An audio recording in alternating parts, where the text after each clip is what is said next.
Okay. Let me start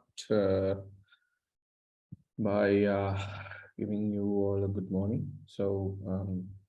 Yes, last time what we did was we looked at the application development in React.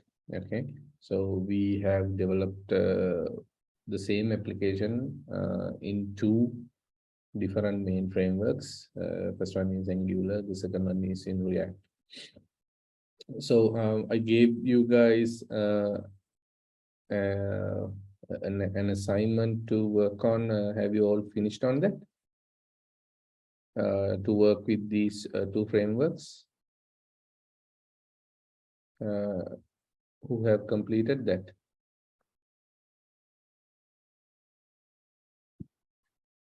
Chanaka, did you complete it? I tried it, only Reacts had to try it. Thank you. Okay. Kiruba? Not yet, sir. Okay. Avindu? Not yet, sir. Last week I had an exam, medical exam for mobile. So please go back and see whether you can work on this. Okay. Padma?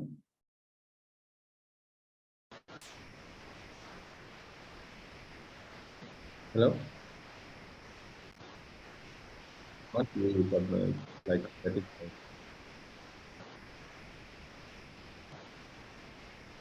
Okay. How about you, Hansa? So I did with tried with Angular and not with React. Okay. Supuni, how about you? I did it with Angular and started doing with React. Couldn't complete though. Okay. Please try to do it in both frameworks, since it is like rival or already out there. People are there's a good market in both. So if you know both, it's for your own good, and you will have much more knowledge on each, and you'll see the similarities first of all, and how it's easy to navigate between those two. Okay. All right. Let's continue with the mobile related stuff. So I'm not gonna go into developing the whole thing in a what do you call whole application uh, from back to front, but we will see what are the tricks that we can learn during this lecture. Okay. So first thing is, let me introduce like few of the tools that we should be considering. We should be considering to use whenever we are using or developing application. For example, since this is mobile first or mobile related development, we should be always care about certain things, especially when it is coming to we have looked into responsive designing, how we can do responsive designing, and how we can utilize media queries. Now we should also think about the performance optimization, how we can optimize the application, which will fall into a category where this application is ranked, or this application is considered as a good web application. Okay, it is not only based on mobile, but also it is good to have these metrics or these tips and tricks applied to any application. Any application designs for the mobile or desktop version. These tricks and the consideration, the tools that we are using will help a lot when in terms of optimizing. Okay, so first thing first, we will look in. We will obviously we will use some built-in tools within the browser itself. Let me go to the inspect section. Okay, So I'll have my inspector window like this. And first thing I would like to go and see, it is called this lighthouse, the latest version of Chrome and Chromium, I think. Both consist of this lighthouse tab in Inspector. So this is where a place that we can consider ourselves. Okay, this is the application itself is testable against of metrics or auditing reports that is available. Okay, so for example, we can select the categories that we want to test our application against. Okay, but remember at this point I am serving this application as a dev build. Okay, this is not the production one. The difference between the dev and the production is the production build is having more compiled, more compressed, and there are some certain optimization by default. These frameworks and tools are applied. Okay, for example, Angular CLI or Laravel CLI, when we are building this application for production, they minify the whole JavaScript.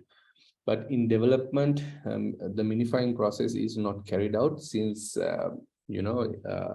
minification mainly focus on speed. Okay, so by minifying certain asset like JavaScript, CSS, and all those things, what we try to achieve is that the transportation time, when we are transporting the content from our web server to our local machine, it will be fast. Okay, so you don't have to wait a lot of time. You don't have to wait a lot of time by downloading those assets. Some JavaScript files may take longer time to arrive from the web server to our web browser. So what will happen is the loading time for the application will be significantly more.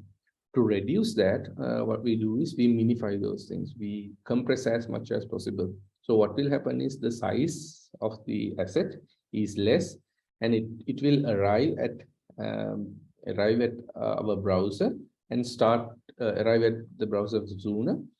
And what will happen is it will give more performance. So like the application will be executed faster since it is arrive earlier. So let me give you an example on that. So if you go to the network tab and try to refresh this,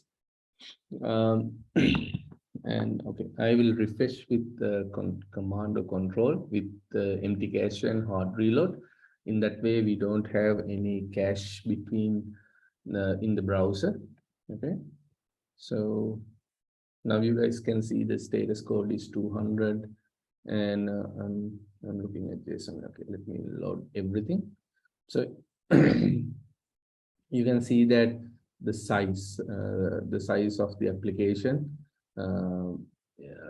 modules are ranging from 2 megabytes to 800. Like, this is really huge when compared to a normal site. So altogether, you can see it has transferred 4 megabytes of data.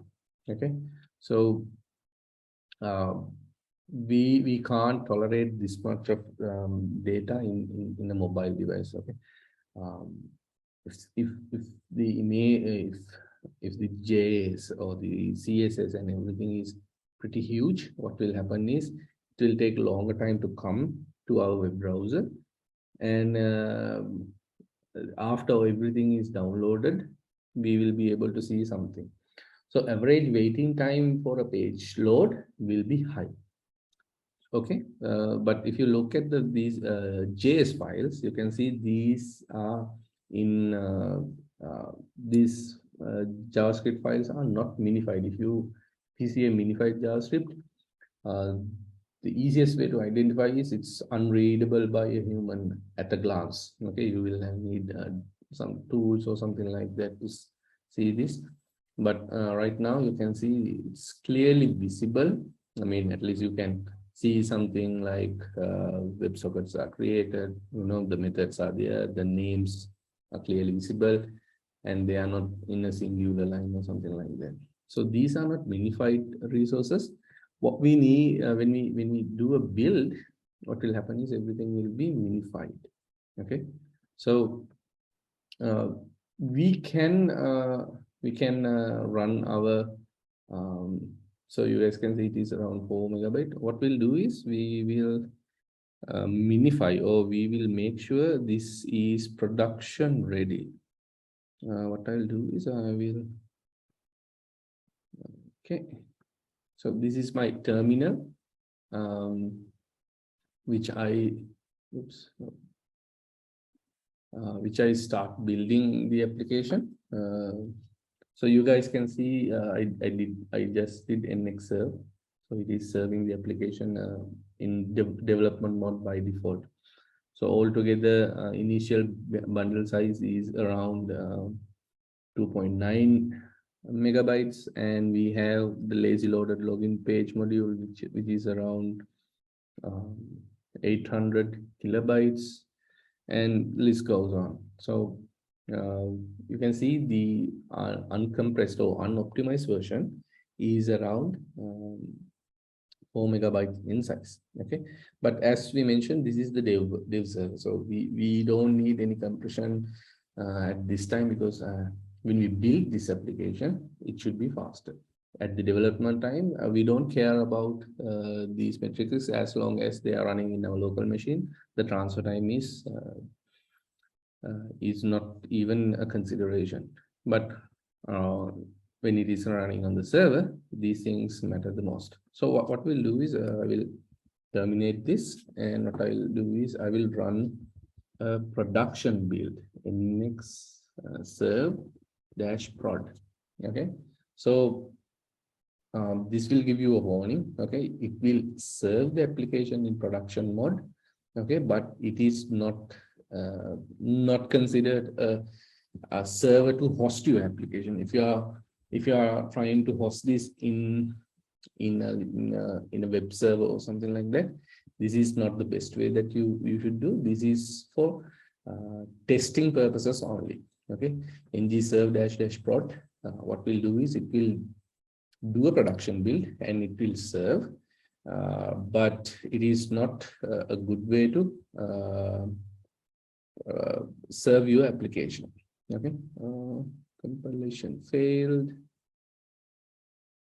Something with the internet. Let me try it again. And you will soonly notice that ng-serve, the development service, it's much faster compared to the production one. The reason is behind production, as I mentioned earlier, it's doing some optimizations and minifications, lazy loading, tree shaking. There are a lot of terminologies going on. So all those things happening in the background, and once it is done, it will be served. So you guys can see that it was around 2.9 megabytes. Now it has shrunk to around 180 kilobytes. Okay, that's a significant loss. Loss in the sense size, in terms of size. Okay, it's not gonna reduce anything related to the code or anything.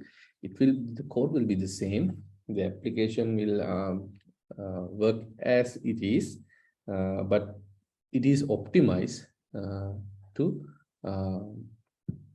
this particular size. Okay, so you can see that this is raw size and this is estimated transfer size. Okay, this is two different things.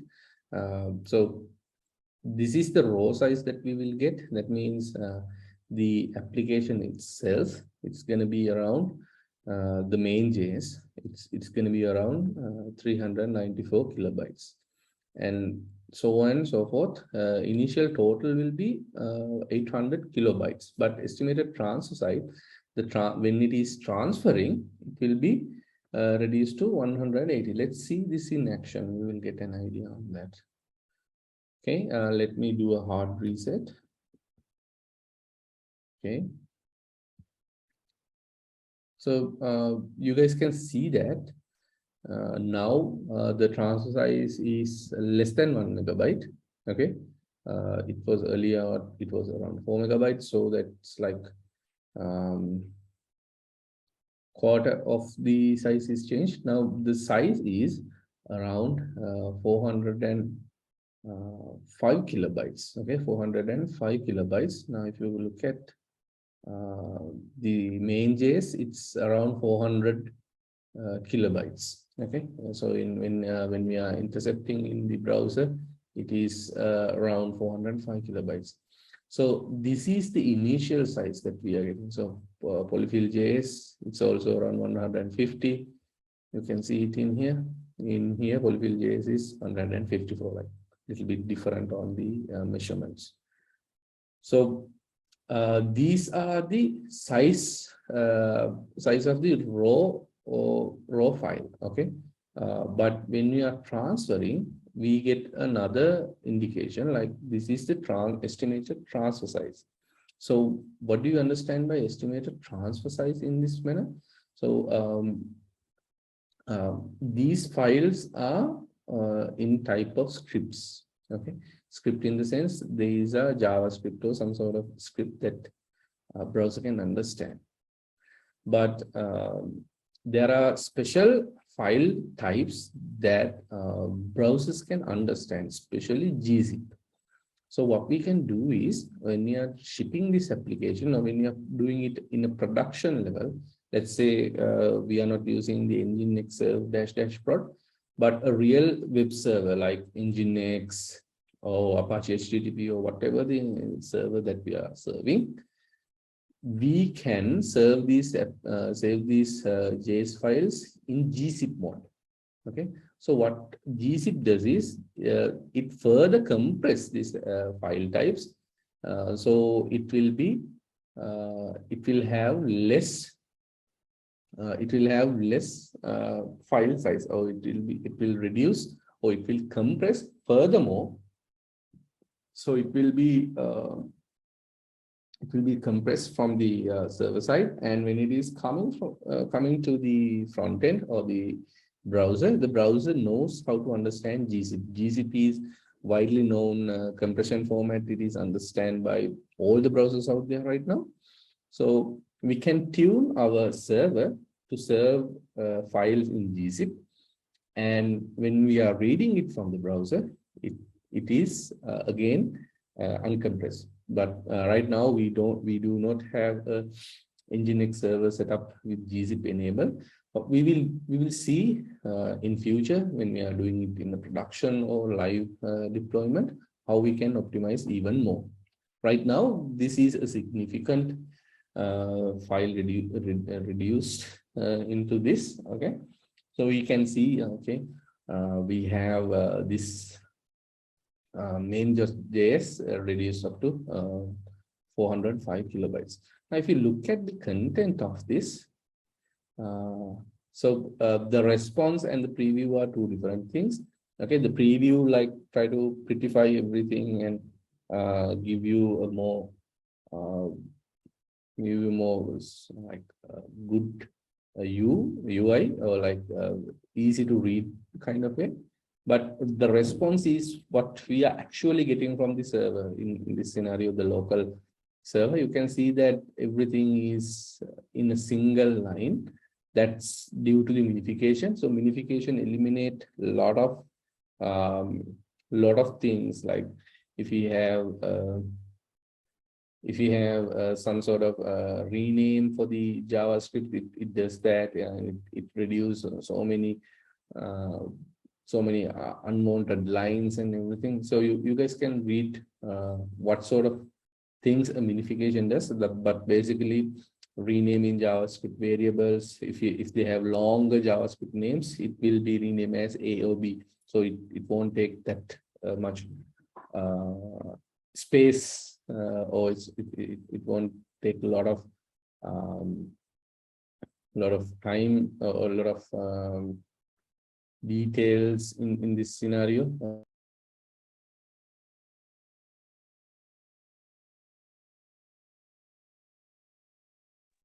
Did I lost you guys for a long time? Yes, sir. When was the last thing that what is the last thing I said?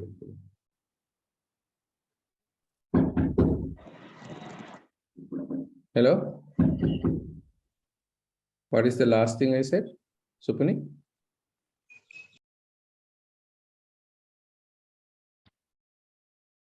So I couldn't hear it. I'm having bad connection today. Someone can tell me what is the last thing that they could hear?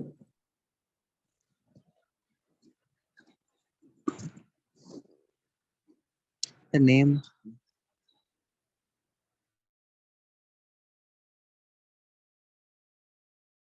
No, about GZIP.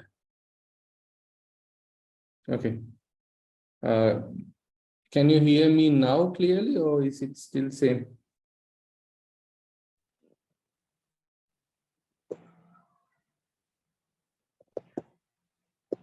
Kiruba, can you hear me properly? Yes, sir. That the name, webpack name is not long. That take. Okay, right. So that then not too much. Okay. So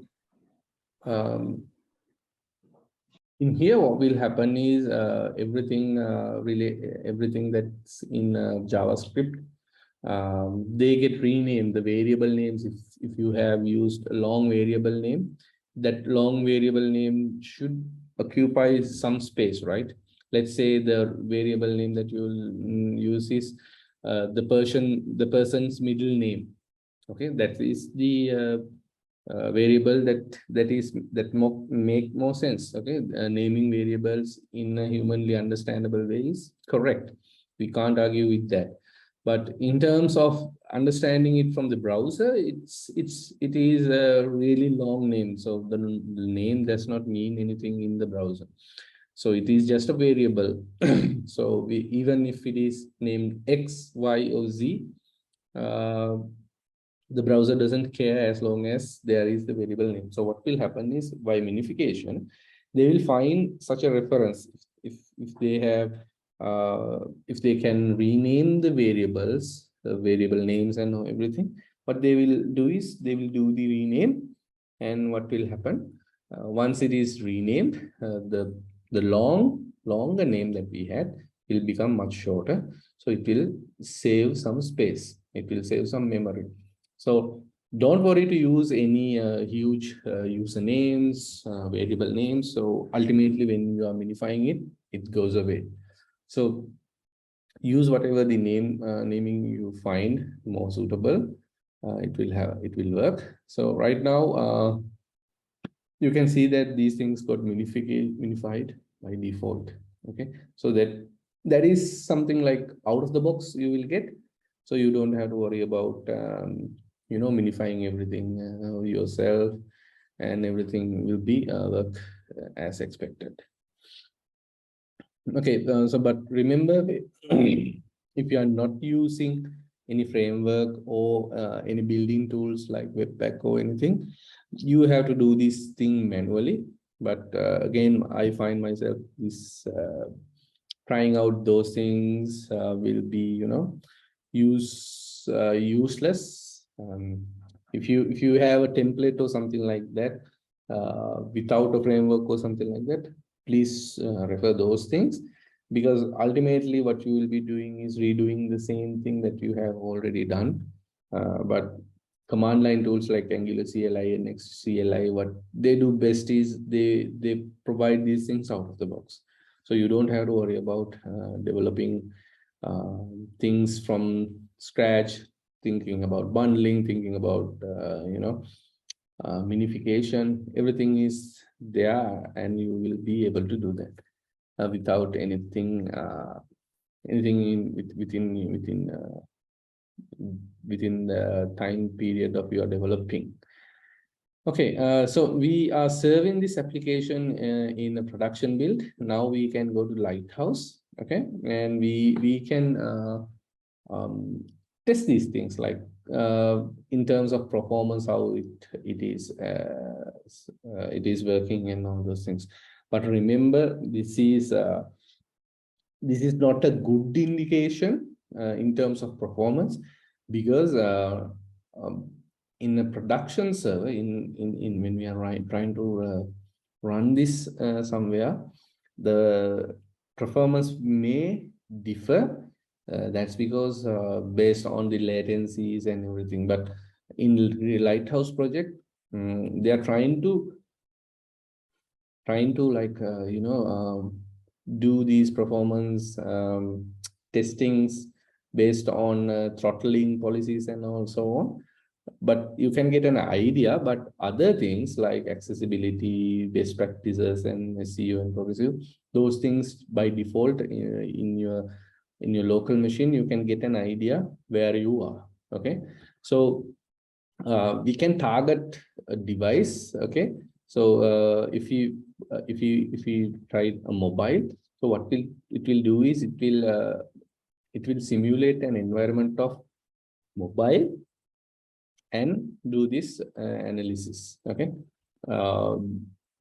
apart from that, other pages, other things related to desktop, they will ignore. Okay, let's see how it's performed right now, and we will analyze. It will take some time because it is like trying to be much as possible to the mobile related. Okay, right. So we got some insight in here. That is apparently we are good at accessibility. They have given a lot of accessibility related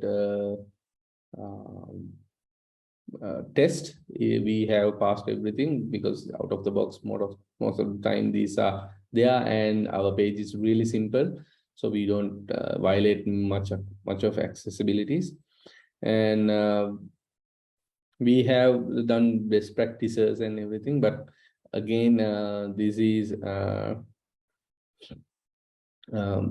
like not 100%. Sometimes it's okay because use of HTTP, in this sense we are not using HTTP, but we consider localhost to be secure. Okay, but if you are running this in a non-HTTP version, you will get red dot here saying okay, run this in HTTPS. So these things have been passed for us, so we don't need to like look into that because it's already is there. So we don't have to like work on these things. But we have to consider a significant thing when it is coming to performance. The performance is somewhat bad in this scenario, even though we are running it locally. Okay, so we'll see what we can do. I mean, it is not that bad. It is not the optimal. So if you want the optimal, it should be 90 to 100. So the audit or the Lighthouse audit will give us details why this is not optimal. So they have given a lot of indications. Enable text compressions. Okay, so you can see that they are saying okay, enable text compression. By doing that, your performance will be really good, like this. And you can see that that is like the main concern that they have like highlighted in here. So first meaning contentful painting, it takes 4.2 seconds. Okay, So these things we'll see how we can address one by one. So first thing is enable test compression. As I mentioned earlier, we are not running this in a production server. The server is that server that we are using. It is just a simple simple ng CLI server. So it is not production ready, and it does not provide any test compression or anything like that. So we can potentially do gain a lot of performance by simply enabling test compression. So they simply say do compression with gzip, deflate or totally.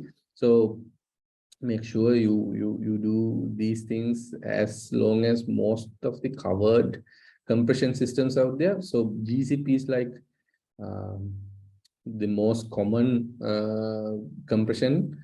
So we can check that even that is called does my browser support. Yes. So there is this website called Can I Use? Okay. Can I Use will give you what are the technologies that is out there and whether we can use it or not. For example, we can say, let's say gzip. Okay. So yes, how many browsers out there supporting gzip? So you guys can see Chrome is supporting, Edge is supporting, Safari on it is not supported as of now, and most of the browsers out there, Android, you can see which browser is supporting these things. And unfortunately, IE and Safari are not supported, but for the supported one, you can easily gzip and send these things. Other technologies like deflate, let's see how many browsers are supported with that. Yes, again, Safari is not a good team player in here, but we can see other formats. Let's see. Yeah, okay. Apparently, broadly is supported in various ones. So we can, okay, go ahead with broadly compression. Okay, more effective lossless compression algorithm than gzip and deflate. So since broadly is much more suitable for this, let's see how we can use these compression since it is widely supported. You can see that a lot of web browsers understand this. So it is encoding is supported by a lot of browsers as well. You can see macOS is supporting this from High Sierra, that at least latest versions. So we will give this encoding type a try, and we will see how we can utilize or we use these things. Okay, that is new for me as well. I thought gzip is one mostly supported, but apparently broadly is more supported. That's good news for me. Okay, so we can enable these things. We will see in a production server like Nginx how we can enable these things. Then we will apply these things. So right now, this enable test compression is for more productive grade or production grade only. So we will rest that aside for now. And yeah, reduce unused JavaScript loading different are required. So this is a little bit tricky that we can handle. So the main.js, style.js, and other JS files that we see in here, these are needed files when we are loading our application. You can see that Okay, without the main.js, since this is an SPA application, what will happen is the main.js should load, the Angular framework should come into play in order to work. So this is complaining, okay, you are wasting time by loading these things. These are like unnecessary, but we know for sure this is not the case. We need these files. We need this JS to be loading. Otherwise, the website won't work. But Lighthouse is complaining these are unused or not in use, but they do not see the SPA portion of this. So this we can consider is okay, not a huge thing, but sometimes these things go away on different occasions. Like if you don't if you do mobiles on this. Okay, so we can eliminate this one for now. Okay, so reduce unused CSS. Again, this is coming from style.css. It is not in use, but we know style.css needed in order to load the application, because some of the global CSS related stuff are in this file. So we need this in our application, otherwise it won't work. All right. Okay, we can step aside that as well. Okay, the next thing is save images in next-gen formats. Okay, what they are suggesting here is when you are loading an image, so use formats like WebP or AIF often provide a better performance than PNG or JPGs. So the images that we are loading here, the asset.logo.png, is apparently not that optimized. It is not the optimal way of showing an image. So they are trying to give us an option with WebP or AFI. So make sure the WebP, as I can remember, it is not supported by Safari. Okay, it's giving partial support, at least for now. I mean, yes, it needs latest Big Sur or later in order to support this, but we can consider it is a good format. And the other format they have supported is AVIF. Let's see whether AVIF is supported. So make sure when you are like using these formats, whether all these browsers are supporting. Otherwise, they suggest, okay, use this, use that, but when you are going to production, when you are trying to do this testing, what will happen is it won't work. So make sure, even though these are suggested, these are good to work with. Okay, so they give generally has a better compression than WebP. Okay, JPG, PNG, and GFS designed to surpass them. If you composites, you get a little bit of an idea on that. Yes, losses impression, animation alpha has better compression than JPG and GFS. AF and JPG are designed to surpass WebP. So we can see the AVIF image formats. So these are like global trends, but make sure it is working in a lot of browsers as we speak. Otherwise, it will be a little bit hard.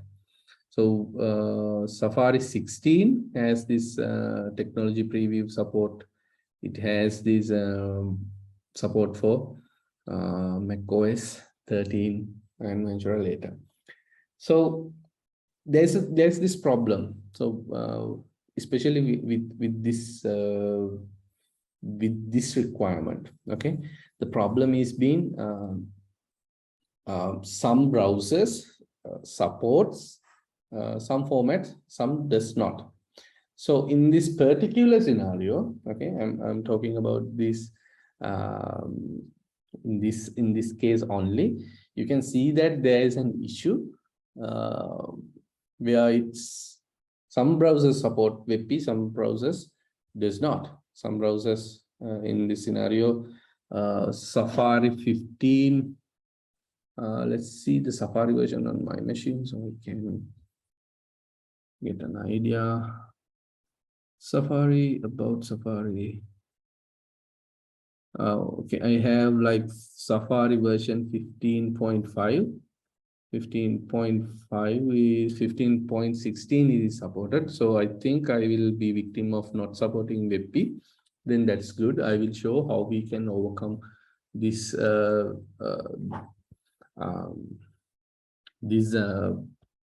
problem as well. So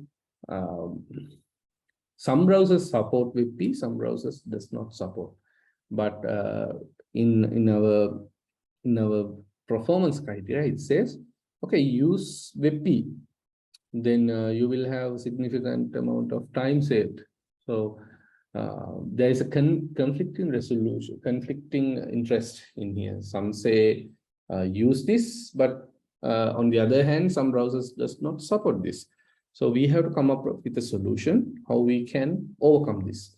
So the solution is really simple. We serve both. We serve both in the sense for the browsers who don't understand WebP or any other latest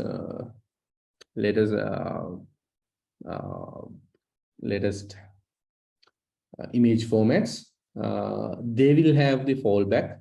They will have, okay, if I am using Safari and Safari does not understand WebP, they will have PNG images loaded to them. But if you are loading WebP, or if you are coming from Chrome and Chrome does support WebP, we will load the WebP image. So it is that easy. So it's going to be a little bit harder in order to do these kind of things, but luckily HTML5 and all those things have nice built-in support for this. We'll see how we can do that. Okay, let's see. We have that logo.png. So the next thing that you need to do is converting these what do you call, so-called PNGs and WebP images. So we have a website called WebP to JPG. You can do it online, I think. WebP to JPG. Oh, I need the other way. PNG to WebP. Okay, so you can choose the file and upload, and you will get the WebP converted output. Or there is the WebP website, which is my favorite. WebP website, the original website which the WebP project is there. So you can download the converter from Mac OS or whatever the library that you like. This is really good if you are like trying to convert a bulk. Okay, you can like do thousands of things in one go. You can do this. So my favorite is like use something like this. Let's see whether we have latest version. Windows, Mac OS, ARM64 is my current processor architecture. Let me download it. Or you can simply go with the website that there are a lot of websites that you can use. So I'm just gonna download this. And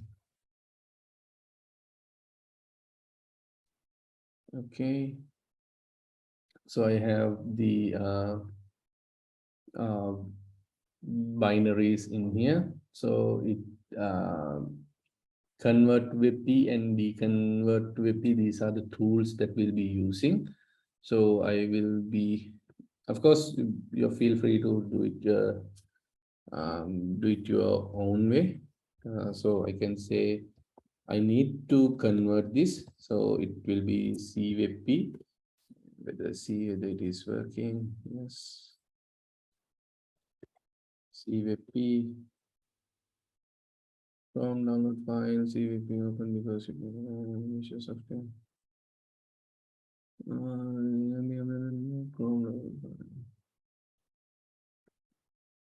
think I have your permission to this. Okay, I know this is Chrome downloaded. Just think it's not giving me allow this to execute, but anyhow, so you know the tool at least for now. We will be going back. We'll use this for now. So I will upload the files, documents, project, responsive, apps, e-learning, SRC, asset, logo PNG. Okay, I'll open it and I will upload this file so I can get a nice WebP. Okay, convert PNGs to WebP. Okay, I have the WebP images. What I do is I will save this. I will see it in Finder. I'll copy it and I'll put it in my project. Apps, e-learning, see assets. Okay. So you can see the size even from here. The size on the PNG file is 103, but on WebP it is 5 kilobytes. So it's a huge difference that you can make. I'll rename the file as WebP as well. To refresh.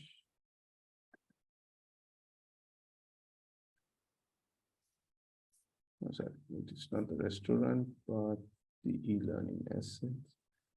Okay, so here's the PNG, here's the WebP. You know, it's a little bit blurry or something like that. But if you use the if you manage to balance these things, so you don't have to worry about that much. Like you know, I'm not sure whether you guys can see this. Certain compression can come up with a cost. In this scenario, I can clearly see a difference, but you can always you know, control these aspects from your side. So it is not a huge issue when it is coming to quality. Then of course you can go with WebP. All right, but as I mentioned, it's totally configurable. You can select the compression rate and all those things. The online tool does not give me that much of information, but the WebP command line tool will help a lot in terms of conversion. So let's see how we can use this PNG and WebP within our application itself. So let me go back to the home page. Sorry, it's a login page. Yeah, so in login page, we have this ing tag inbuilt. Okay, so we will see the use of picture tag. Picture HTML. So this is a nice way of doing things. So picture tag is one of the latest one that we can see. So it has a lot of use cases in this scenario. We can have the picture tag in various ways. Okay, so we can have a picture like a media query when we are uh, using the application, or we can just put ing tag without an issue. So this is one use case. So we will see how the fallback works. In fallbacks, what will happen is we can picture fallbacks. I think we have to see that.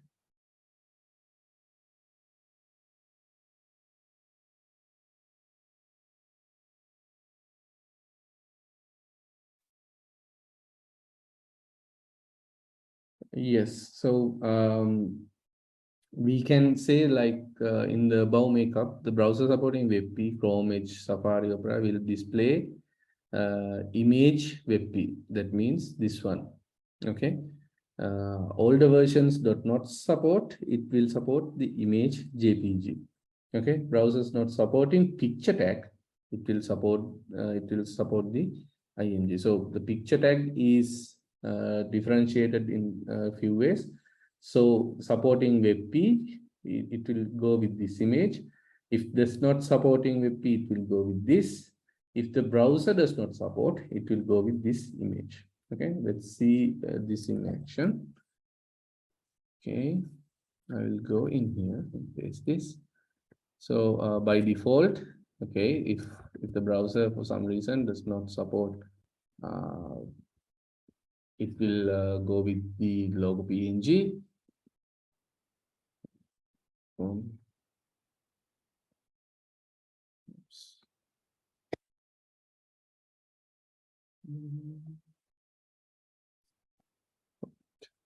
Okay.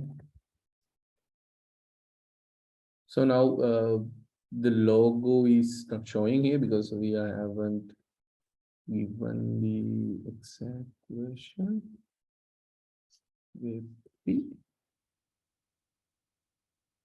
Okay, now you guys can see that in a browser. Let's confirm our hypothesis.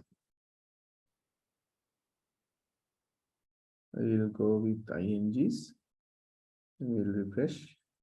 So you guys can see that whenever we are loading the application, it is loading the WebP image itself. It's not loading the JPG image. Okay, but let's have this src asset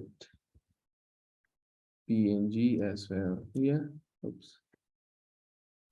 Command C. Command V. It's not going to be JPG but PNG. Still, it does it support WebP because it's in here. But let me do the same thing in Safari. And we come with Safari. If Safari supports, what will happen? It should come. Okay, I have to go to desktop. It's been my Safari. So this is Safari, and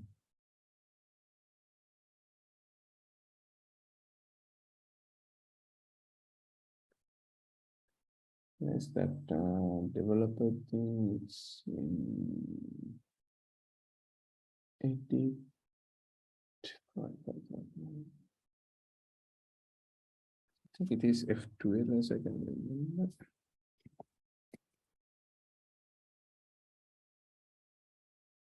History.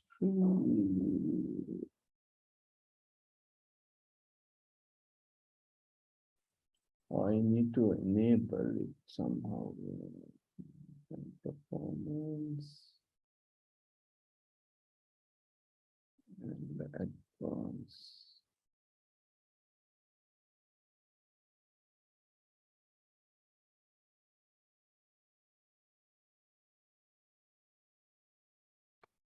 Let me check. I can't remember where it was. enable dev tools Safari. Okay, and advanced. Performance advanced, show development. Okay. Developed.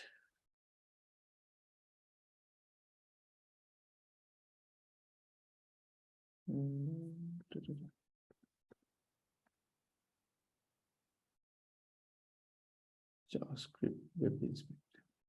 Okay, there you go. And we will go to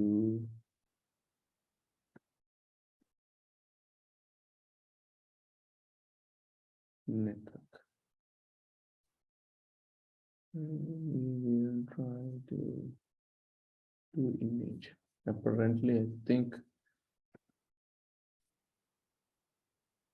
yeah, it's loading the PNG as well as WebP in fallback as I see. So, but the idea behind this, if the priority as well as you can see, it is going to the logo PNG. Because Safari does not, at this point, at least, it does not support WebP. So in that case, what will happen is it will not load the WebP in WebP, but instead it will load the PNG version. So that is one trick that we can optimize our build in terms of images. So you guys, you guys can remember that as a plus point. And if you go to the lighthouse and I do analyze on this page again,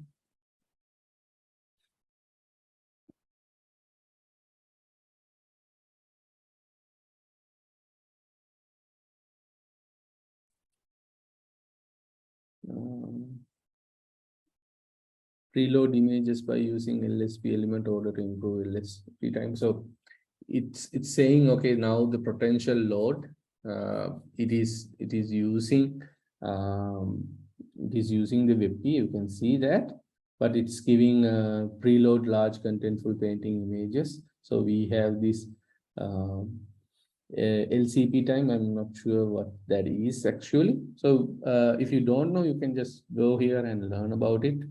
Optimized LCPs. Okay.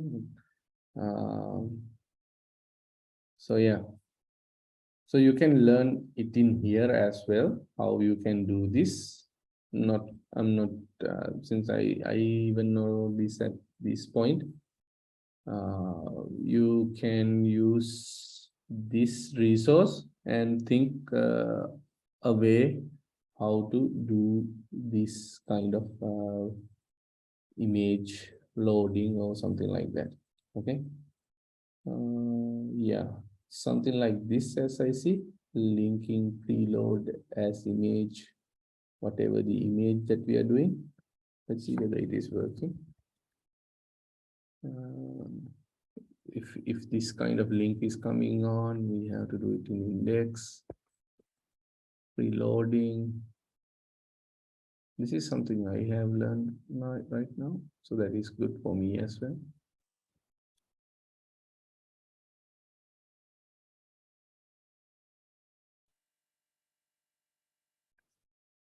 Okay, that should do the job. Not sure the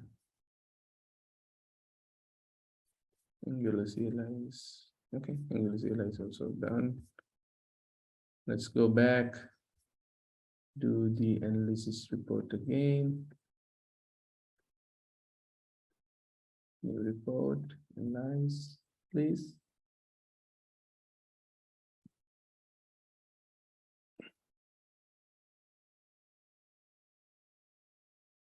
Yeah, we got a little bit of advance, and the image. Yes, it's the image warning that was there.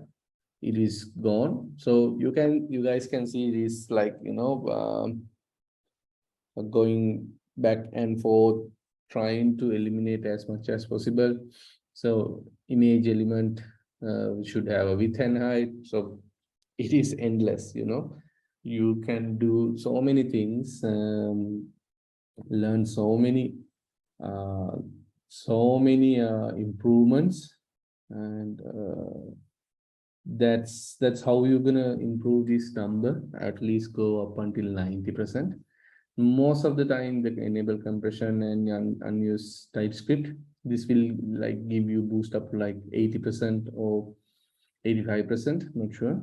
So this is like the main cause of the problem, but you guys can see how useful this tool is, and using this tool, you can probably gain some insight on your application, and according to this guide, you guys can do performance testing and whatever is needed in here and try to achieve this. So if you accomplish this, performance in 100%, or at least go green with everything, then probably your site is considered as mobile optimized. And sometimes if you look at this in a desktop, the analysts might be a little bit different, because they have little different aspects when it is coming to looking at the analysis. Yeah, you can see that performance is at 98%. Okay, so at a desktop level, we don't care about some of the policies, and the values that we see in here is considered different in terms of mobile. Okay, so but since we are focusing our course content, our course content is focusing on mobile, make sure you run these tests in mobile and try to get the 100. Okay, so as you can see, I also learn new things by doing. Okay, that is totally normal, because we can't expect to know everything, every update a little bit going on in the internet, right? So I did not know about this preloading mechanism for images that will help to load faster. Okay, so in things like this will help a lot in terms of doing a performance analysis in your applications. Okay, so this tool helps and guides us. So it is giving the guide. Okay, this is the thing that you need to do. And then yeah, then we can use these kind of things and read upon that and get our memory updated. So you can see a lot of things happening in the performance section. We will go into performance a little bit later, how we have resolved these things. So a lot of information is there. So this tool is a really lifesaver. A lot of times when it is coming to optimizing application, and see whether what we have done right or wrong. Okay, all right. Any questions up until this, guys? Anything that you guys find odd, or any questions?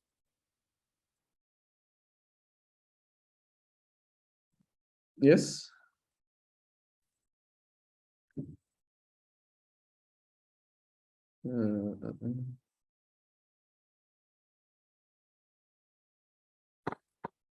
Assume we are using GCP in our website and our visitors come from the Safari browser. Do we lose that user? Is it to any mechanism to auto handle these? Okay, good question. So we have enabled GZIP, and the Safari browser is the user on that scenario, and so basically what he's asking is we have enabled GCP in our server, and a browser from Safari is coming, and since GCP is enabled, whether the user will be able to see the content or not. Actually, they can, because a few reasons. So when we are sending a request, we are sending that request from the browser itself, the initial request. So there is called user agent header that we are sending with a request. So in that scenario, what will happen is the server knows, okay, who is this request is coming from. For example, let me show headers, request headers, this one. You can see that when we are requesting some resource, it knows what is the agent that we are using to make this request. So based on that, the server decide, okay, whether this guy is gzip supported or not. Okay, so we can say in here the request header accepted encodings. Okay, so accepted encoding in the sense, when we are sending the request, we are saying, okay, our browser is capable of handling gzip, dflare, and br. Okay, so when the server requests, server read these two user agents and accepted encodings, we can say, okay, this guy is supporting gzip, so I can gzip. If my browser have enabled gzip, they can send gzip. Okay, if the server does not get this accepted encoding methods, then what will happen is they will say, okay, this browser is not supporting gzip or any other compression. So what I will do is I will send the uncompressed version. So server is intelligent enough to, based on their request and the user agent, to send the content compressed or not. Let's see the same thing in Safari. If I have Safari opened, and Safari. Okay, let's go to Safari. Let's go to localhost 4200 developer. Oops, inspector. Network. Let's see the same thing.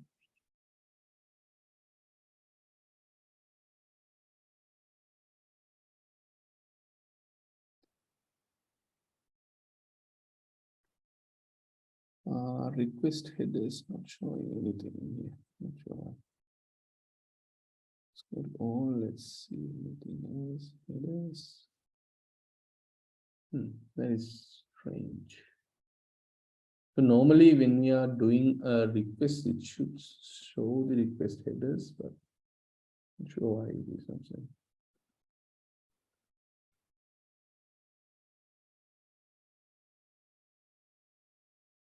No, it's not showing anything. Not sure why. So basically, you guys can see that the request header, we are asking for the encoding. Okay, if the browser itself does not support, they won't send this accept encoding and the user agent support. So based on this, if they do support encoding, gzip and everything, they will send the encoded version. If they are not, that means the browser can't understand this. So it will send the uncompressed versions. Make sense?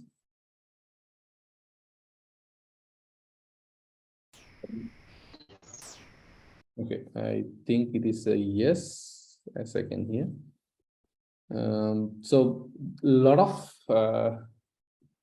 of things in here. The header request, based on these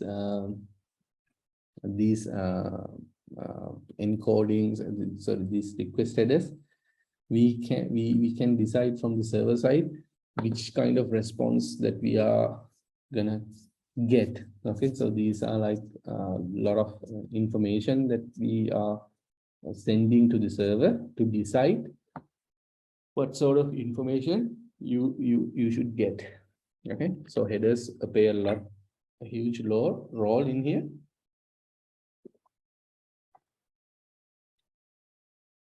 So yeah, you guys can see how it's it's changing everything. So even here, since we have selected um,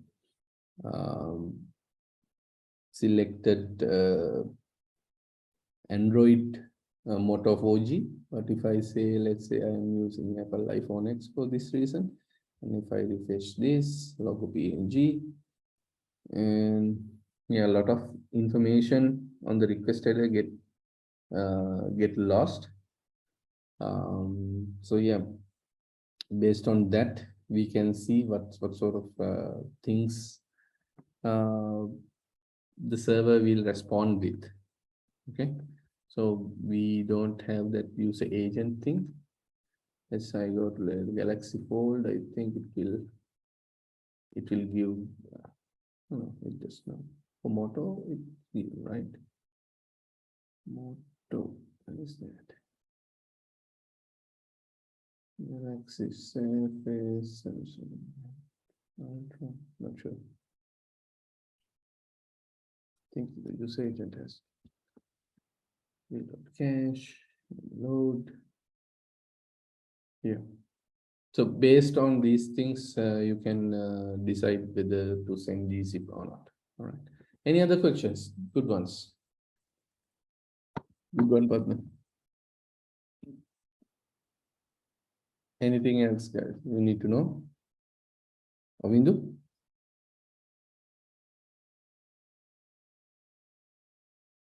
We have so many do's. Ravindu, Pasindu, Ovindu. Apparently they are speechless. Don't know why.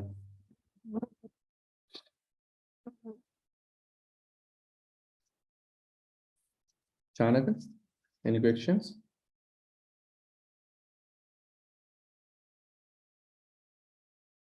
Chanaka, Yes. any questions? Not for me. Prashna Tiyan, you should have problems because this is not simple things, not simple HTML. We are trying to optimize an application so many different ways. So you should have questions. Ravindu, any questions? Ravindu?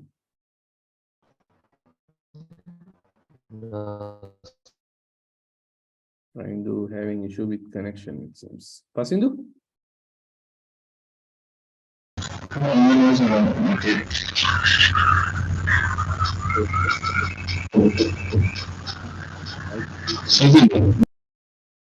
Pasindu's mic is having too much noise. I'm not sure why. Maybe have amplified the that's why. Okay. Supini, any questions? Supini? No. Okay. You Kavindi? No, sir. Okay. So make sure you follow these things. These are like little tips that you can do. Okay. There are a lot of things this lighthouse report can generate for you. So make sure at least do a lighthouse check before you after you implement some feature, because your feature, the code that you have written may give some extra burden or something, especially when it is coming to SEO related stuff. We'll see SEO related stuff in a little bit later on this course, but at least for the best practices and accessibility, make sure you are at 100%. You might, for example, you might do accidental things like this. Let's say for login HTML. We will have this alt tag removed. Okay, we just for fun, we will remove that. And we have good best practices and everything in here. And we analyze the page again. We might come up with something.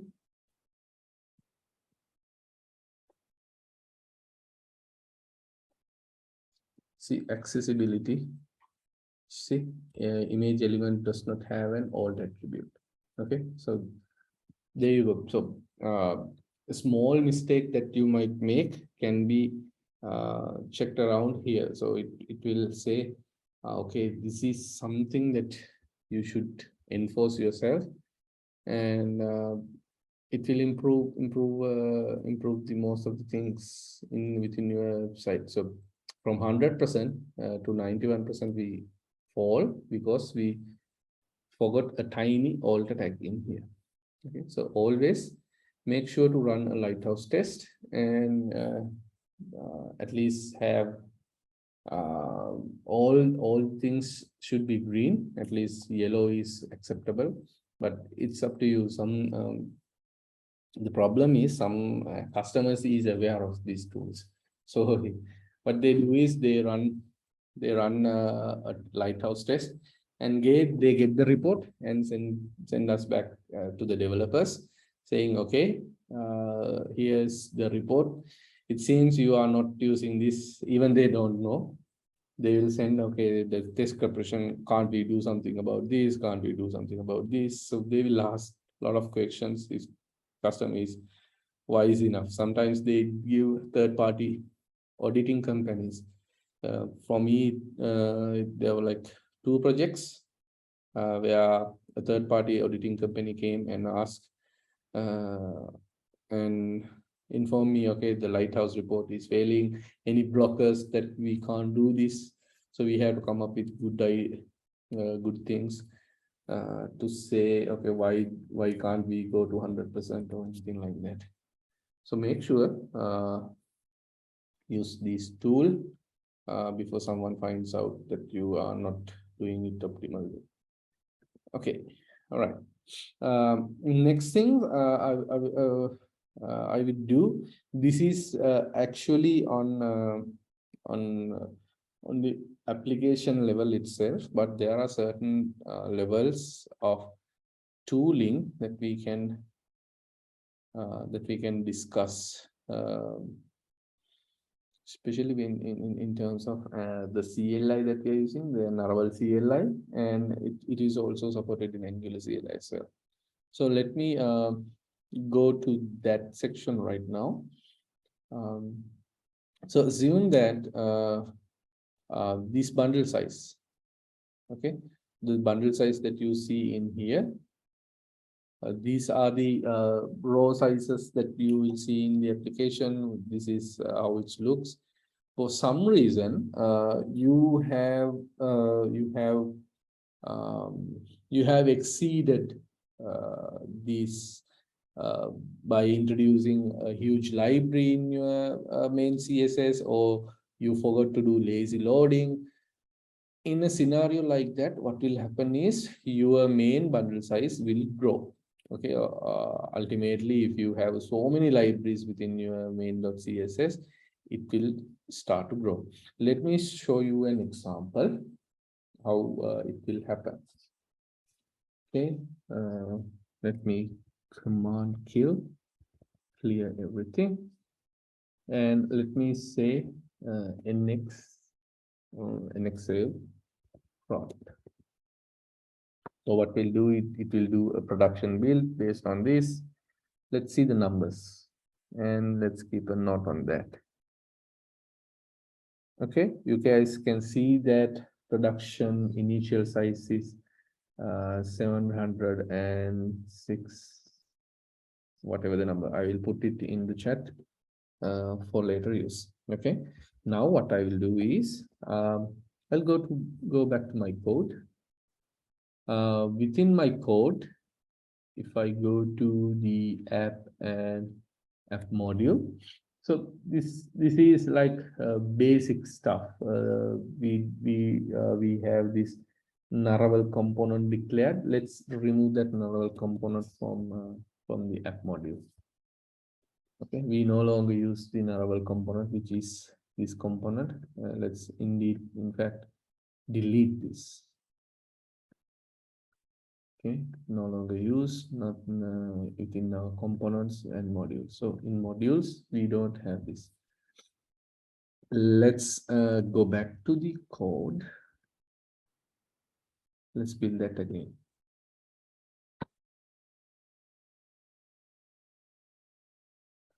So you can see that the size still the same. I will put it back in there. Copy. Copy. Yes, exactly the same. Even though I have removed this, so what happened is I had this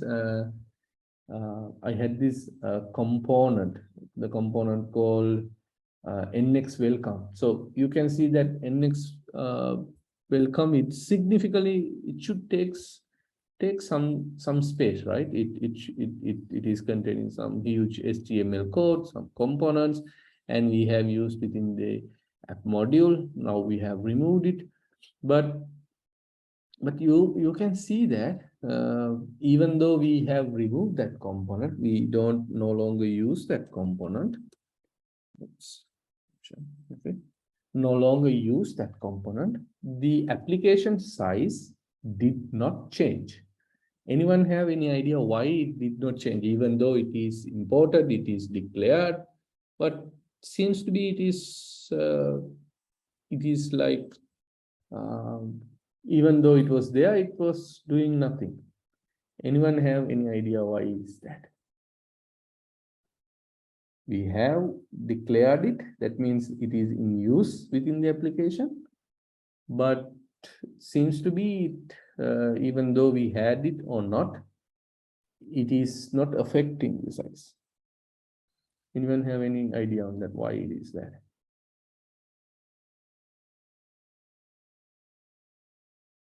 Yes. Okay, so the main reason is Angular is smart enough to see what are the components in use. Okay, so the component, the NX welcome component, though we have declared in our app module, you see that we haven't used it in here. Okay, we have commented out that component, and we are no longer in use the component, even though it is declared, we are not using it in our application. So what happens is here, Angular is smart enough to know what are the components in use and what are the components that are not in use. So given with that logic, what will happen is in the build process, there is a special task carried out by Angular CLI, which we call tree shaking.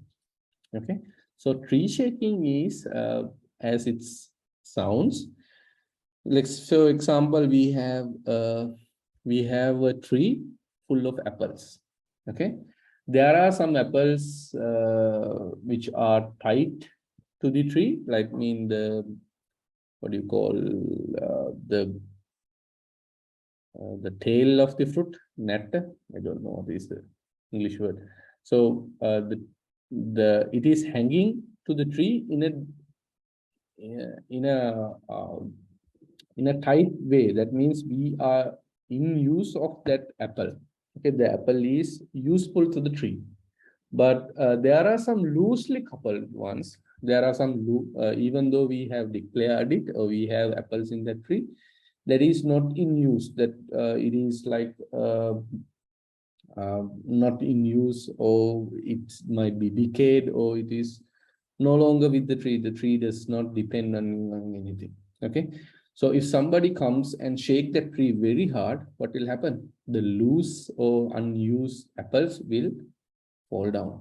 Okay, the same scenario goes into tree shaking in Angular as well. Even though we have declared those components, what will happen is when we do the process like tree shaking, the component itself, they are not included in our application build. Those are shaken down and flushed, or they are not in use. In some way, what will happen is the component is no longer within the within the application itself, then it is no longer imported to the build, it is no longer used within the application, not coming into the final build as well. So that is one of the optimization out of the box Angular gives us. Okay, so look at how tree shaking works. Okay, I'm just giving you the idea how tree shaking works and how it optimizes our application builds. Okay, it's go all the branches, all the modules and everything, find their usage. If it is not used, it is left out. It is eliminated on the build time. Okay. All right. There is one thing to remember. And the next thing is how we can increase our size. So initial build was around 737 kilobytes. Now we will introduce something in here. We will introduce some library or something that will help with our application. So let's say we want to use a state management software like NGXS. Okay, NGXS is a state management. So if you don't know state management, it is like state management's simply input. It helps us to manage component state throughout the application. Okay, so we have states in our application. For example, in login component, this login form has a state. What is its current state? It knows what are the values in here and what are the things it is containing, and it is local to this component. The state of this form group, it is local to this login component. So anyone want to access this login form group from outside, like let's say for example the home component need to access something from here, they are not allowed because it is the login component has its own state. The state is wrapped around login component. Nobody from the outside can come and ask for this unless they have a direct connection. Okay, so there is the concept of input and output, but sometimes these are deeply nested. You don't have the connection with input and output. So what state management does it, they interconnect everything, and with the global state or a local state, they can communicate. The login component can communicate with home component, and they can share detail. That is only one use case. And there are certain cases like when you change the state, the application itself changing everywhere. For example, let's assume that we have a button called login in here. Okay, once we click the login, we want to change the application into full dark mode. Okay, that is application wide decision that we need to do. So in that scenario, what will happen is we need to say everyone in this application to convert to dark mode. So a signaling can be done in the state management. There are some cases where we decouple everything, even the data loading part, the request and everything going on and off is handled by the state management itself. The data is coming, data coming, going. Those things are handled by the state management as well. So there are a lot of use cases. Most of the front-end frameworks, including React, Vue.js, AngularJS, at some point, if the application is complex enough, you will probably end up using a state management software. Otherwise, the communication between these components is really hard. But for simple applications, you won't probably use a state management software, because if it is like taking an input and send it back to the server, and there is no huge interaction between components, probably you won't need state management at that point. But If the application is complex enough, you need intercommunication between, and you will probably get the idea, okay, we need the state management in here. So let's assume that is like a brief introduction for state management, but we are not going to use in here. But what I'll do is I will just include this and show how the optimizations can affect and how we can bail out from those things. Okay. So npm, I will send gxto, and what I will do is I will import the I will install the npm, and I will add this within our application. So we have the app module, and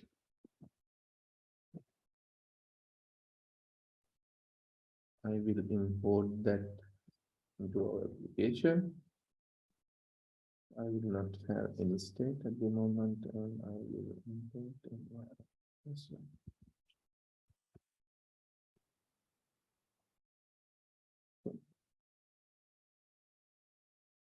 So yes, the library is included, and what I have done is I have introduced a new module to the app module section. Okay, this module is called the state management.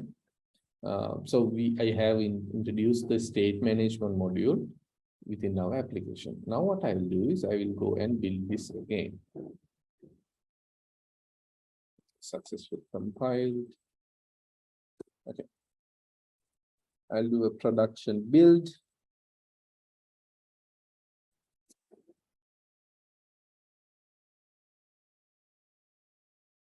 Now you can see the initial load of this application has slightly increased. Copy.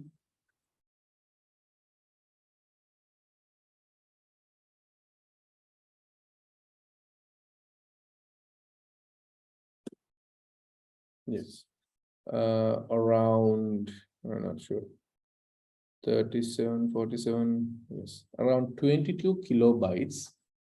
Our application has been increased. The size of the application is increased around 22 kilobytes. So the reason is pretty much clear, that we introduce a new module, a new section of the code into our application. So that's why it is increasing in size. So what are the things that we can do in order to minimize these things? Okay, so first of all, if these libraries is not depending on the root, okay, the root in the sense, if this library is not loaded at runtime, at the starting point, do not include any libraries in the app module. The more you have in your app module, what will happen is the more app module take time to load, and it takes a lot of time, and it try to bundle everything into the initial module. So you can see that the initial module has increased its size. The reason is behind is that the initial module, which has this size in here, the initial portion of this initial loading of this application has increased significantly. So do not have any libraries or frameworks which you think it is not used in the application itself. Do not include this. Do not include. So how do you know whether this is whether this module need to be within the application or not? It's how it's registered. Okay, so out of convention, okay, it is not like written in stone or something like that. So if some modules need to be registered with when the app starts, when the app module is the app module is starting or doing the runtime things, the for root convention is used. For example, the app routing app routing module. This is the initial routing of the application, the whole application depending on this. So the initial routing, we start with router module for root. Okay, this is only that available in app routing module because this is the starting point of our application, and it is the very initial one. Then we can see the convention for root is used. Same goes for the state management. The state management in here use for root that indicates, okay, this is using, or this need to be registered in the app.module. Otherwise, this library might not work as we expected. But if you go to login module, you can see that login module also have a routing module. But in here, the router module is registering as for child, or for children, for feature. That's kind of a convention is used. That means it is not needed to append this thing into the app itself, the root of the application, but it can be dependent on the child or the modules that we go along. So that means it can be registered in a feature module, like in the login section. So that's how we differentiate whether this piece of code should be going on the app itself or it is not. So my advice is, the less you have in here, the more your application is become faster. Okay, so you don't if you find any module that need to be registered in the root itself, beware of that. It is coming at a cost, and it will increase your initial total size, which will lead initial loading time. And remember, having a lot of libraries is gonna slow your application anyhow, because at the starting point, if you load everything into once and you try to execute those things, it will take time to compile and do the rendering at the first impression. So it will take a little bit time. So make sure your app module in here is minimal as possible. If you are finding a lot of modules, a lot of components registered here, your application is not gonna perform at all. It will fail horribly from my experience. Okay, so there are a lot of Angular performance optimizations coming in. Most of the time, the place I go is to see how clean your app module is. If the app module is messy, I know the application is going to be really messy. So you have to be really careful what you use in here, and it will affect so many ways when you're doing coding and everything. Okay. All right. So this is one thing, and there is one benchmark on the framework itself. It provides. It is called what is this? Yes, it is called the budgets. Okay, if you are coming from NX under your project, this is eLearn, and there will be a project JSON, and there is some configuration for production and for development. Okay, so in production, when you are going this with the production, there is the concept called budgets. Let me increase the font size so you guys can see better. Yes. So there are budgets, what do you understand by budget is it is a limitation, or it is giving us restrictions on the files and what are the things that you will be using within the application. Okay, so budgets have these different types. Okay, the initial, okay, initial budget, that means the initial load that we see in here, the initial total. Okay, so initial total maximum warning is 500 kilobytes. That means if your application is exceeding 500 kilobytes when it is transferring, so in here we have like 750 raw files, but estimated transfer rate is less. So if this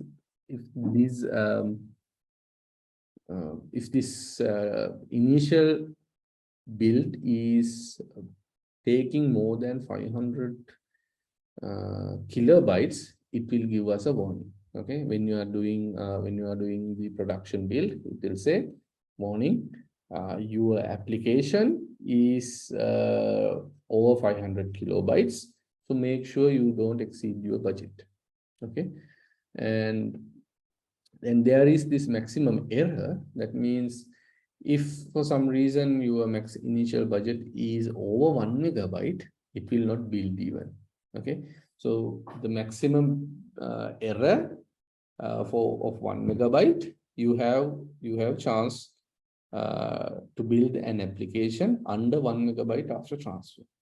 If you cannot keep that much amount of work, then what will happen is it will not allow you to build even. Okay, so make sure these budgets are like not put in random or something like that. These are based on industrial service that we have put. Okay, if you have a web application under 1 megabyte and it will load faster, what will happen is the page will show faster and user will be happy. Okay, if it is more than, like, let's say for example the maximum error is around 5 megabytes, what will happen is it will take longer time to download and user have to wait, and user will lose interest in the site as we speak. So in order to avoid such things, what we have to do is we have to put limitations on our end, at least from the build point of view. Okay, we don't exceed this amount. If we exceed this amount, your application has a fault, that is you have an error, fix that error. Okay, that's kind of mindset is put into the application itself. So you can easily come and see here. Okay, this is my main JS. So main JS is around this. Follicle JS is around this. So at now I am good, but make sure I don't add so many libraries and hog my deployment. So you guys have to be really careful to look at this number. But in some case, you know, if we forget this, always the safety is on with the budgets. So budgets will not allow. Okay, even though you liked, we don't allow this what do you call this? These numbers, we don't allow you to exceed these numbers. If you are exceeding, that means you are doing something wrong. Please correct before you are deploying. Okay, we are like, what do you call, self-restricted, or the CLI is restricting it for us. So better to have these default numbers. Of course, you guys can come here and change these numbers, but it is not recommended at all. So any component style as well. So you will find these styles in for any components. So if I go to app and page login, and we have this CSS file for this component. Okay, what will happen is any components that is exceeding value that we have defined in here, which in the case is 2 kilobytes. Okay. So you will get an initial 2 kilobyte warning, okay, saying, okay, you have a style file which is 2 kilobyte at the time. Okay, it's a warning. It's not gonna block you, but if you're exceeding 4 kilobytes, that means your components have some styling issues. So that is from that, what we can take is that the component might be huge. The component that we are using is a little bit huge. Why so many styling means so many styling that we need to apply means so many code within this component. The component is having too many functionalities. So to facilitate those functionalities, the component might have a lot of stylings in here. So that is one of the clear indication. Okay, the component that we are using need to be more decomposable, or we need to put into smaller components and try to arrange it. Okay, so these warnings gives us a little bit insight on our application as well as in terms of size and all this. It's not a clear indication, but it gives a small idea how it will look like, or how will it at least gonna be in terms of size. Again, not in terms of performance, but in size. But from my experience, as I have seen, if it is taking too much size, that means there is something wrong with the component as well. So you should be able to look into that and figure out why it is taking so much space, why it is taking so much lines of codes, what we need to do. Okay. So we have this login module at row size of 107, not bad, but this home module is around 1 kilobyte. That's because the home module actually does not contain anything. It's like nothing. It's a bunch of cards are here. And we have like one singular module, and we have nothing in here in terms of application. Let's go. I can't remember what was there. Yeah, it's just printing bunch of names. It's not even a huge thing. But if you look at the login component has so many modules built onto it. There is the toolbar module, input, button, reactive form. So it is safe to say, it is like it's okay to see that the size of the login module is huge. Okay, so remember, these are your friends. The budget. Okay, you may make sure these budgets are met. If you can reduce this even further, then your application is pretty much going to be faster. But do not try to change these numbers unless it is really necessary, and most of the time do not cross these lines that as for convention, but make sure these numbers know what these numbers are for and what is it's trying to resolve. And yeah, and know how to handle the app module in this scenario, what this module is all about, and how we can save a lot of time and energy in terms of modules, what need to be registered at the root level.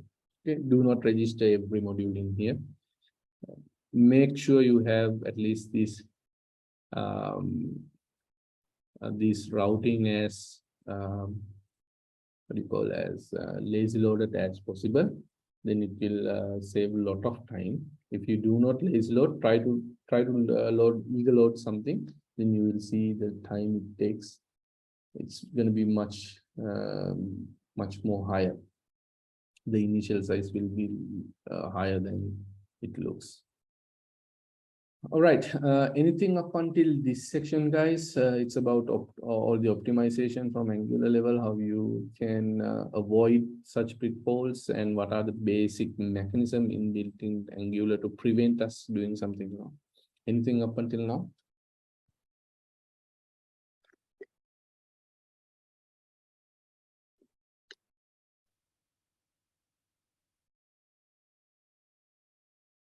No? Nothing? All good?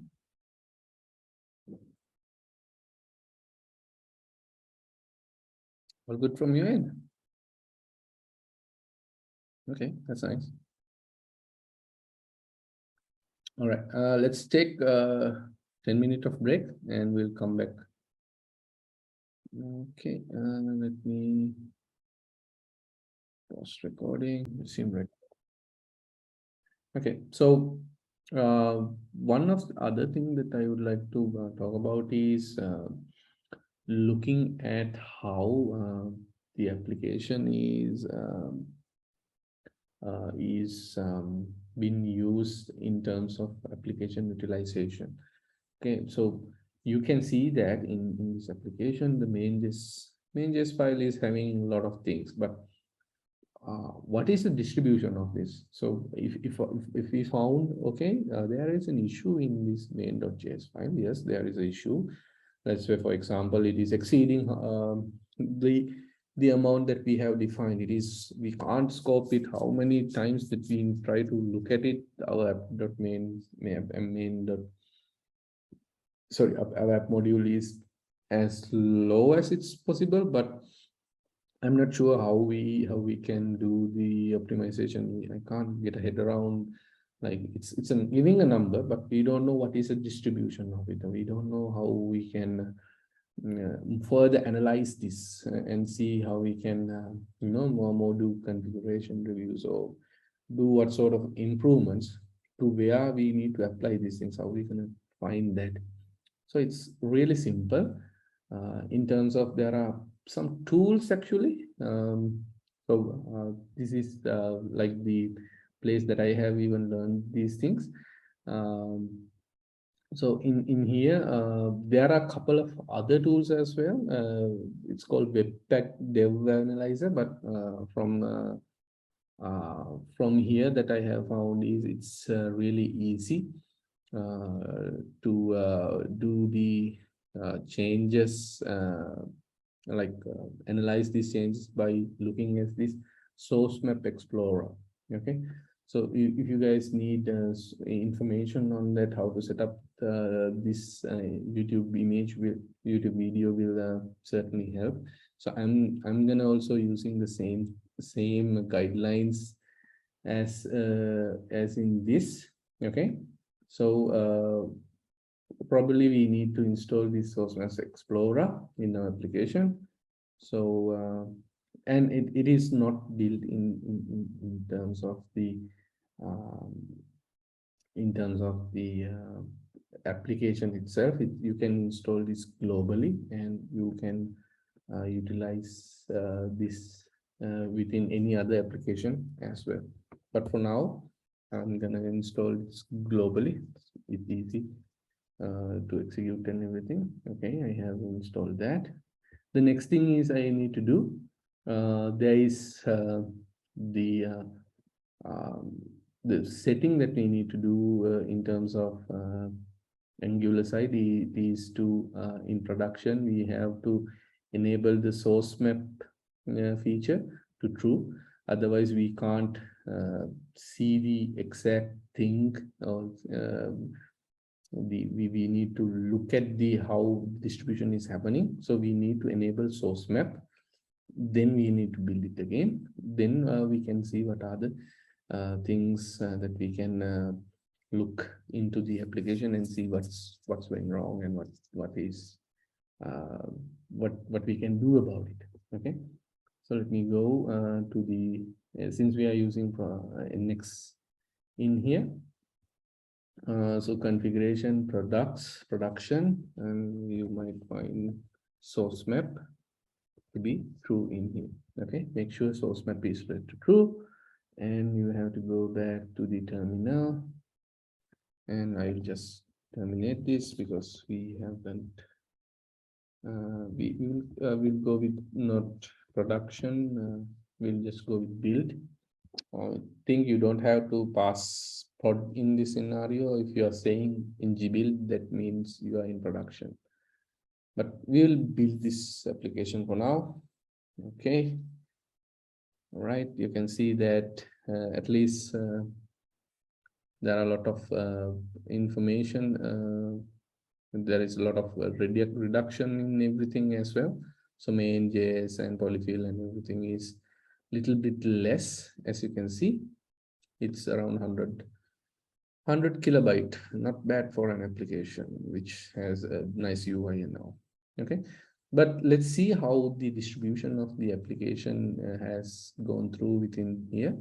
So the next thing is actually I just need to execute the source map command here so I can remember.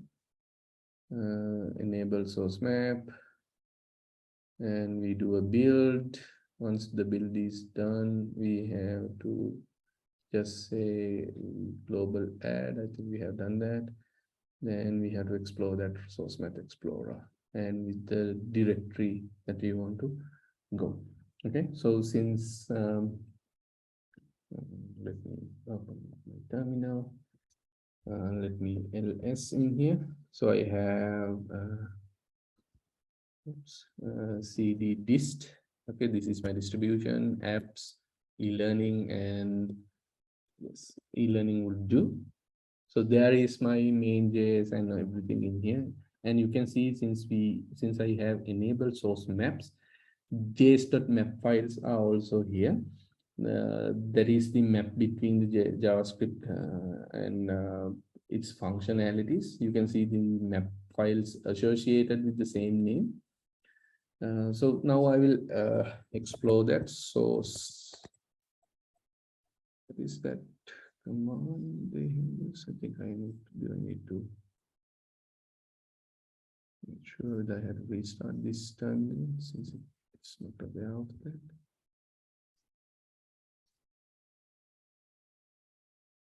I think I need to find a new terminal. pwd. Okay, I'm in the distribution. Command is source map explorer. Copy. Paste. And illegal operation in a directory. Okay, I think I need to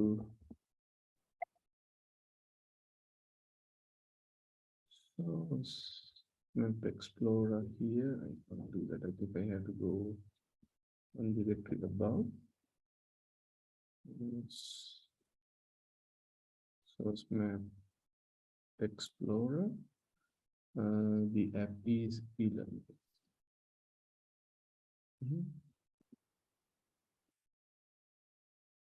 End of illegal operation on a directory. What is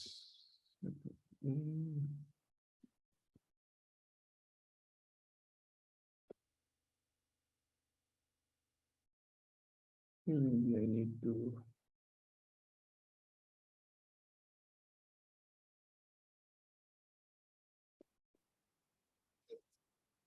let me do the source map explorer from the root of the dist apps e-learning. Legal operation on the directory. Let me check whether I am using the correct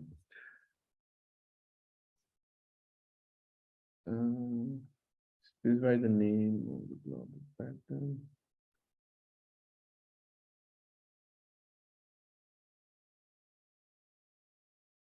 Do I need to give the file name?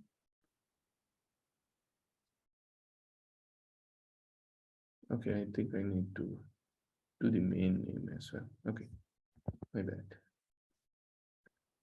Directory plus the main JS file. Okay, there you go. Okay. All right. So you guys can see that this is the distribution of our application in a nutshell. So if you guys can remember, there are a couple of things that we have introduced. It's all together, it is coming to 298 kilobytes. Okay, the webpack contains 295, 100% of the web.